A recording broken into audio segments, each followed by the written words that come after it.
दोस्तों नमस्कार, मैं कपिल कुमार काटले, डीपी प्रशिक्षा महाविद्यालय बिलासपुर छत्तीसगढ़। आज जो हमारी टॉपिक है ज्ञान और प्रमाण, इसमें दो चीज उल्लेख है। पहला ज्ञान है और दूसरा है प्रमाण। ज्ञान हम किस चीज को बोलेंगे? सबसे पहले जानना आवश्यक है। ज्ञान करने का तात्पर्य है कि किसी वस्तु के बारे से हमको जानना, और जानना को वही ज्ञाता बोलते हैं, ज्ञेय बोलते हैं। अगर हम किसी विषय वस्तु के बारे से जानते हैं तो उसको हम ज्ञान है मान के चलते हैं। अब अगर हमारे पास ज्ञान है, ये ज्ञान है, तो अगर ज्ञान है तो किसी भी विषय वस्तु में हम उसका प्रमाण दे सकते हैं। अगर किसी विषय वस्तु का ज्ञान नहीं है तो हम उसमें तर्क नहीं कर सकते, उसमें हम प्रमाण नहीं दे सकते। अगर ज्ञान है तो हम उसका प्रमाण दे सकते हैं। तो जानना को ही हम लोग ज्ञान कहते हैं, जिसके अंतर्गत पहला जो है अनुभव। अनुभव करने का तात्पर्य है कि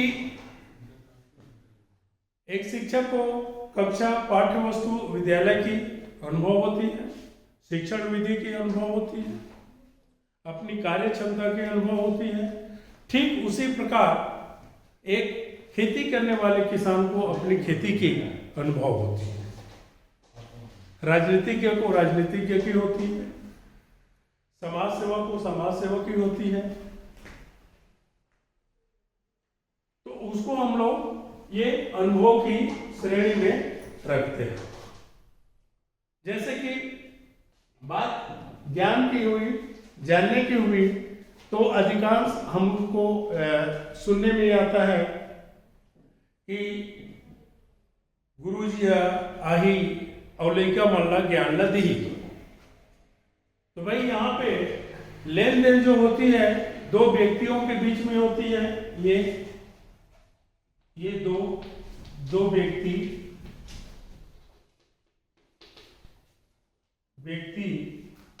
आपस में, चाहे वो किसी वस्तु हो, ये वस्तु जैसे कि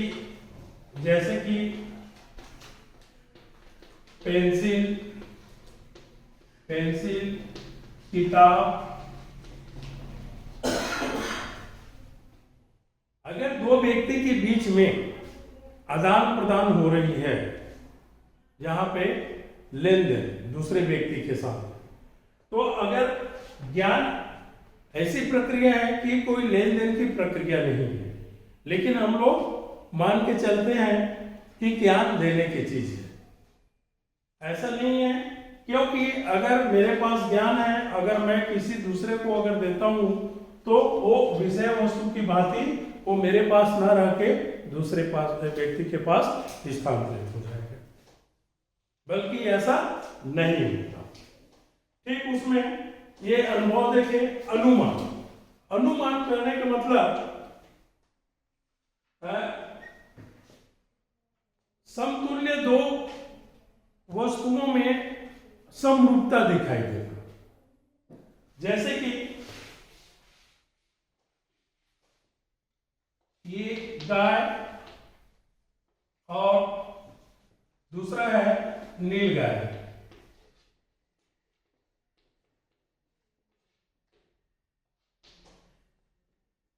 देखने में गाय और नीलगाय लगभग समान होती है, लेकिन दोनों में काफी अंतर है। गाय में क्या है? सींग होती है, नीलगाय में सींग नहीं होती। जबकि हम दूर से अगर देखते हैं तो दोनों हमको गाय या नीलगाय के रूप में प्रतीत होती है। तो हम क्या एक अनुमान लगा के चलते हैं कि ये गाय है या नीलगाय। ठीक उसी प्रकार अनुमान अनुमान करने का तात्पर्य है कि जब दूर जंगल में धुआं उठता है तो हमारे मन में एक कल्पना होती है कि जहां पे धुआं है वहां पे आग होगी।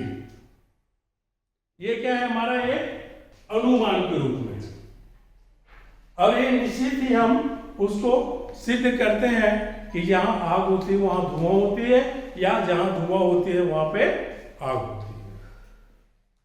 ठीक उसी प्रकार शब्द, ये शब्द, अब इन सारी चीजों की हम विवरण या ज्ञान को अगर प्रमाण देना है तो हम अपनी शब्दों के माध्यम से उसको सिद्ध कर सकते हैं।